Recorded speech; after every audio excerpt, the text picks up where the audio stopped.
Hi, it's October 21st. Our daily lectionary reading today, I'm going to read from Numbers chapter 17, verses 1 through 11. The Lord spoke to Moses, saying, "Speak to the Israelites and get 12 staffs from them, one for each ancestral house from all the leaders of their ancestral houses. Write each man's name on his staff, and write Aaron's name on the staff of Levi, for there shall be one staff for the head of each ancestral house. Place them in the tent of the meeting before the covenant where I meet with you, and the staff of the man whom I choose shall sprout. Thus I will put a stop to the complaints of the Israelites that they continually make against you." Moses spoke to the Israelites, and all their leaders gave him staves, one for each leader, according to their ancestral houses, 12 staffs, and the staff of Aaron was among theirs. So Moses placed the staffs before the Lord in the tent of the covenant. When Moses went into the tent of the covenant on the next day, the staff of Aaron for the house of Levi had sprouted. It put forth buds, produced blossoms, and bore ripe almonds.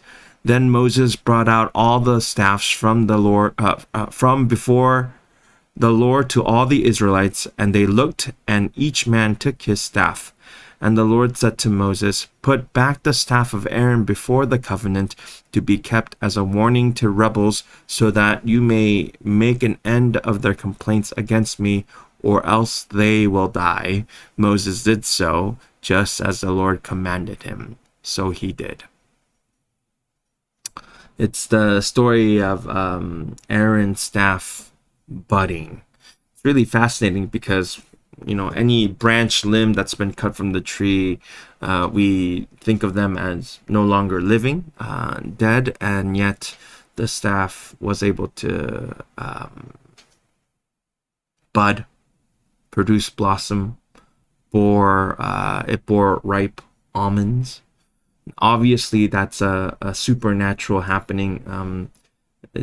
Plants do not grow overnight in that kind of way. And so we know that there's a divine interaction in that moment. But it speaks to me because I remember, or this scripture reminds me, that we serve a living God, a God who can take things that appear for all other purposes dead, and bring things to life. But not only that, but because we serve a living God, God takes anything in our life and can turn it to life-giving goodness.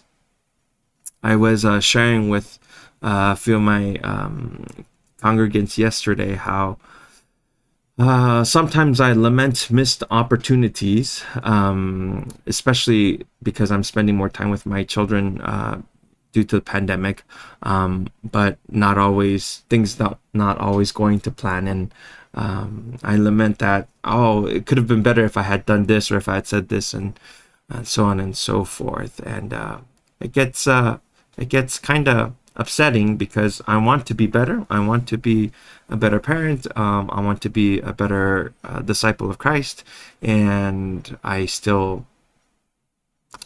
lacking. I don't end up doing everything that I think I should be doing. But I was comforted in the midst of that by the idea that our God is a living God, and so a God who, a living God who can create living opportunities.